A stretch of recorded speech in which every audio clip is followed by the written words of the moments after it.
রাজধানীতে অজ্ঞাত রোগে আক্রান্ত হয়ে গত 15 দিনে একই পরিবারের 5 জনের মৃত্যুর ঘটনায় এলাকায় আতঙ্ক ছড়িয়ে পড়েছে। আরও 4 জন রংপুর মেডিকেলে চিকিৎসাধীন রয়েছেন। সেখানকার বেশিরভাগ মানুষ এখন মুখ ঢেকে চলাফেরা করছেন। এ ঘটনায় স্থানীয় শিক্ষা প্রতিষ্ঠান অনির্দিষ্টকালের জন্য ছুটি ঘোষণা করেছে কর্তৃপক্ষ। জিয়াউর রহমান বকুলের পাঠানো তথ্য ও ছবি নিয়ে রিপোর্ট। ঠাকুরগাঁয়ের বালিয়াডাঙ্গি উপজেলার মরিচপাড়া নয়াপাড়া গ্রামে সম্প্রতি অজানা রোগে আক্রান্ত হয়ে একই পরিবারের 5 জনের মৃত্যু হয়েছে। এই ঘটনায় পাশের বাউরুভিটা ও বন্দরপাড়া সহ কয়েকটি গ্রামে আতঙ্ক বিরাজ করছে। নারী, শিশু ও বৃদ্ধা সহ এলাকার বেশিরভাগ মানুষ মুখ ঢেকে চলাফেরা করছেন। এরকম করে মানুষগুলা মারা গেল, কি হবে, সবাই আতঙ্ক খায় যায়।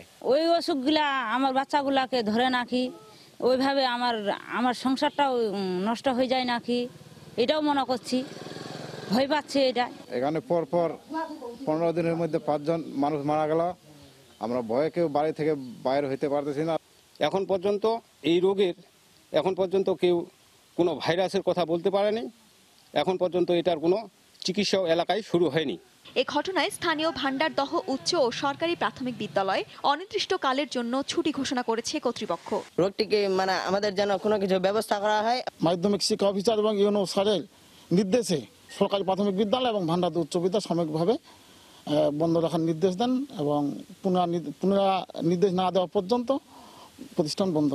রোগ নির্ণয়ে স্বাস্থ্য বিভাগের পক্ষ থেকে 2টি মেডিকেল দল গঠন করা হয়েছে। নতুন করে আক্রান্তদের চিকিৎসা দিতে স্বাস্থ্যকর্মী নিয়োগের পাশাপাশি সব ধরনের ব্যবস্থা নেওয়া হয়েছে বলে জানিয়েছেন চিকিৎসক। আমাদের এই হসপিটালে আমরা একটা কেবিন রেডি রাখছি এবং আমাদের অ্যাম্বুলেন্স সার্বক্ষণিক রেডি আছে। প্রাথমিক ম্যানেজমেন্ট দেওয়ার যে সব সুযোগ সুবিধা আমাদের আছে সবকিছু আমরা 24 ঘন্টা একদম রেডি করে রাখছি। গত 12 ফেব্রুয়ারি মরিচপাড়া নয়াবাড়ি গ্রামের তাহের মিয়া সহ তার পরিবারের 5 সদস্য মারা যান। গ্রামের আরও 4 জন রংপুর মেডিকেল কলেজ হাসপাতালে ভর্তি রয়েছেন। সময় সংবাদ, ঠাকুরগাঁও।